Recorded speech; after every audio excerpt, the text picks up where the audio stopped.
Hey, do you hate the rumored iPhone 17 design and are secretly hoping and praying it's wrong?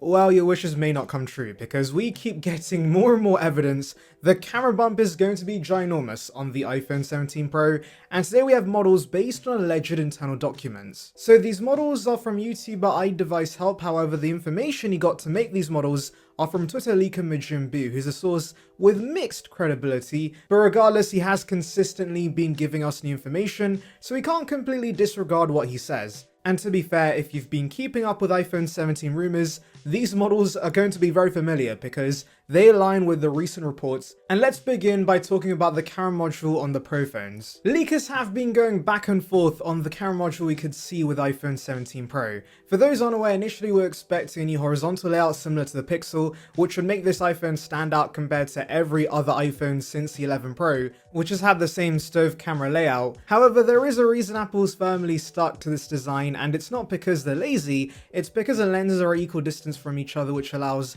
for seamless switching between the lenses, but also the positioning of the camera now helps the iPhone record spatial video, and so moving these lenses could break these aspects of the camera experience.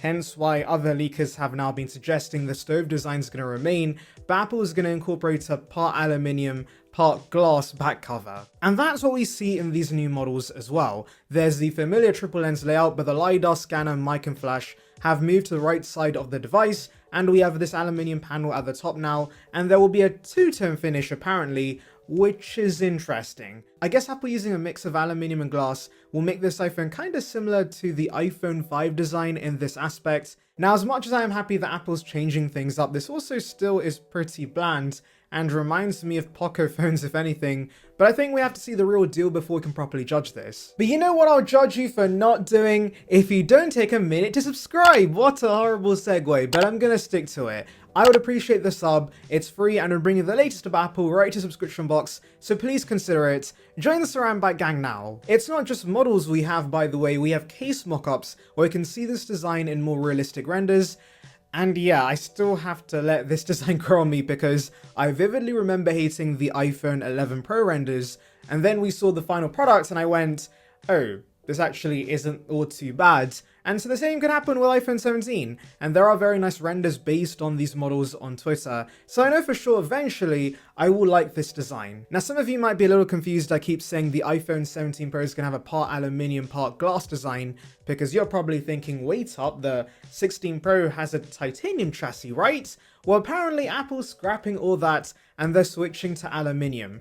And you may be thinking why? Well, I think a big reason could be color choices. We all know the color choices on the Pro phones are pretty plain compared to the regular models, and it's partly because the titanium chassis on the Pro phones are very hard to color in bright shades. And so maybe Apple's moving to aluminium just so they can give us some fun new colors on the Pro phones for once, especially since nowadays phones functionally aren't very different. If Apple gives those Pro consumers bright shades of red, green or blue for once, that could get some to upgrade. I think another side reason could also simply be cost. Maybe titanium is just too expensive for Apple to continue using, and so they want to widen their profit margins and use aluminium instead. Yes, there will be a compromise with the durability of the device, since titanium is a tougher material, but if it comes in more fun colors, I don't think many are going to mind. Now coming to the regular models, the regular 17 is near identical to the regular iPhone 16, but the Air thankfully is much more exciting. We have a new camera module on this phone as well, with the horizontal bar at the top that houses a single lens, alongside a mic and flash. The device will also be slightly smaller than the Pro Max at 6.6 inches, with the thickness of the device, including the camera bump, being 5.64mm. The 17 Air will also be one of the first iPhones to use a higher density battery. Now it makes sense to use this technology with a device that's naturally going to have space constraints because it's so thin, and so high density battery allows a lot of energy to be stored within a small physical space. Essentially they can give us a battery that could be 4,000 mAh whilst not taking up that much space inside the device. And this, combined with the fact we should see the very efficient C1 modem, should mean battery life will remain solid on the Air, which is good to see because that was undoubtedly a concern that many would have with such a thin device. Is the battery life going to be horrible? Well, it does seem that's not going to be the case. And it's not just the Air getting a bigger battery, the Pro Max also is getting a battery boost. Leaker Ice Universe mentions the device will be getting thicker, with it now being 8.25mm in thickness, which is a 0.475mm increase due to a larger battery. Now I do wonder if it's only the Air using the higher density technology, or if the complete range is getting this upgrade. I'm guessing because it's new technology, only the Air gets it for now, but since there's no space constraints as such with the Pro Max, they should be able to pack a humongous regular lithium-ion battery in this. And to be honest, I'm still waiting for the day we get a 5,000 mAh iPhone. Just imagine the battery gains on that kind of device. Let's now move on to video upgrades, because Apple has to justify that ginormous camera module somehow, and apparently iPhone 17 is going to focus on video. The target audience Apple is going to focus on this year are vloggers, and those who create content with the iPhone. And so unlike in previous years where there was more of a focus on the photo quality, Apple's focusing on the video this time with iPhone 17 Pro. And they want to tout this as the ultimate content creation machine. Now what exactly is changing? Well, Gurman says nothing. All we know is that big upgrades are coming, but nothing specific, and to be honest, I'm not even sure what they could change. 8K video is kind of niche, and video already is excellent on the iPhone 16, but maybe it's slightly crispier on the iPhone 17. We also have news about a smaller dynamic island coming to iPhone 17 Pro Max, courtesy of Chinese leaker Digital Chat Station. They've given us very technical details where apparently there's going to be a new meta lens for Face ID that integrates the transmitter and receiver components.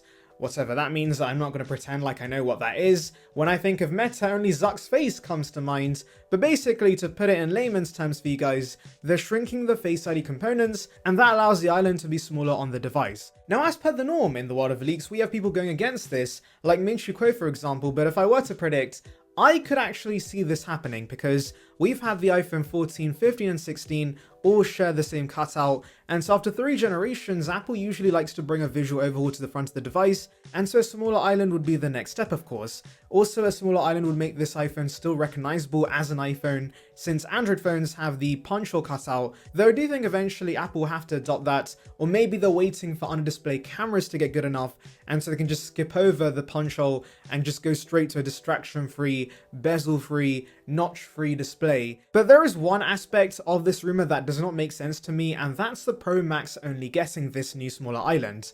Yes, in the past we have seen the Pro Max get some exclusive features, but usually it would not be visual changes. For example, the 15 Pro Max had a 5x telephoto, which the regular Pro did not get, but of course the back of the phones looked identical, and so small island would ideally come to both the Pro and Pro Max, with the regular 17s then keeping the larger island for another year, just so there's a visual difference between the regular and Pro phones. Anyway, let me know your thoughts in the comments, make sure to like and subscribe for more content like this, and thank you for watching.